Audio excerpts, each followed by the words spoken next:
Mahendra BP 181081/2008 akan menyampaikan plus minus atau keuntungan dan kerugian dari partisipasi.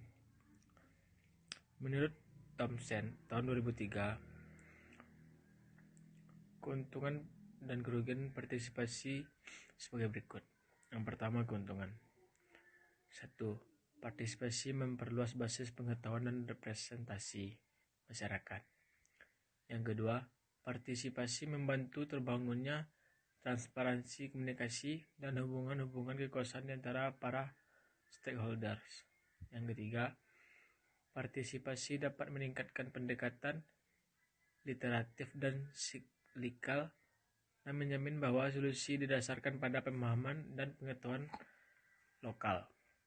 Yang keempat, partisipasi akan mendorong kepemilikan lokal, komitmen, dan akuntabilitas. Yang kelima, partisipasi dapat membangun kapasitas partisipatif masyarakat dan modal sosial. Sedangkan kerugian yang dipaparkan oleh Thomson sebagai berikut. Yang pertama, proses partisipasi dapat digunakan untuk memanipulasi sejumlah besar warga masyarakat. Yang kedua, partisipasi dapat menyebabkan konflik.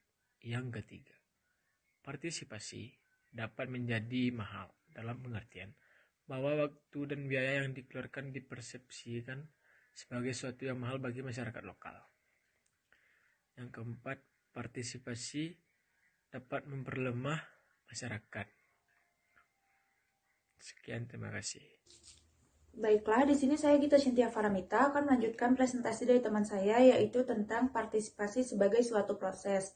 Di sini partisipasi ditempatkan sebagai style of development, yang artinya dalam kaitannya dengan pembangunan, partisipasi sendiri digunakan untuk mentransformasikan sistem pembangunan tersebut. Nah, sedangkan partisipasi sebagai suatu proses dipahami sebagai nilai kerja bagi masyarakat maupun pengelola pembangunan, sehingga partisipasi tersebut dapat dijadikan sebagai mesin pendorong pembangunan.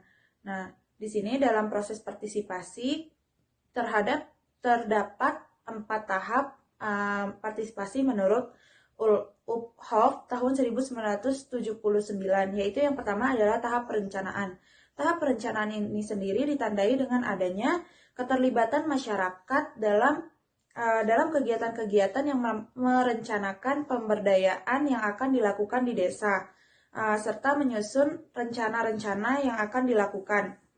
Nah, yang kedua adalah tahap pelaksanaan. Nah, dalam tahap pelaksanaan ini wujud nyata partisipasi ada 3, yaitu yang pertama adalah partisipasi dalam bentuk sumbangan pemikiran. Yang kedua adalah partisipasi dalam bentuk sumbangan materi. Dan yang ketiga adalah bentuk keterlibatan langsung sebagai anggota proyeknya.